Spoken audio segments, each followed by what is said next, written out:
బుగ్గ మీద వెచ్చని సిగ్గు వచ్చినప్పుడు దానిని అడుగు, ఎర్రదనం అంటే చెబుతుంది.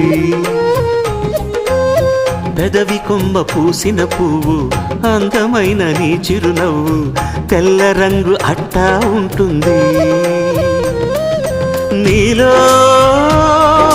నిలువున పులకలు రేగిన వేళ నువ్వే పచ్చని పైరువు అవుతావమ్మా. దిగులు రంగే నలుపు అనుకో, ప్రేమ పొంగే పసుపు అనుకో.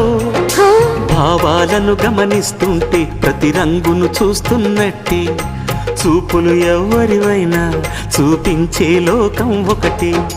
నేస్తమా ఇద్దరి లోకం ఒకటే లేవమ్మా, అందుకే నా కన్నులతో లోకం చూడమ్మా.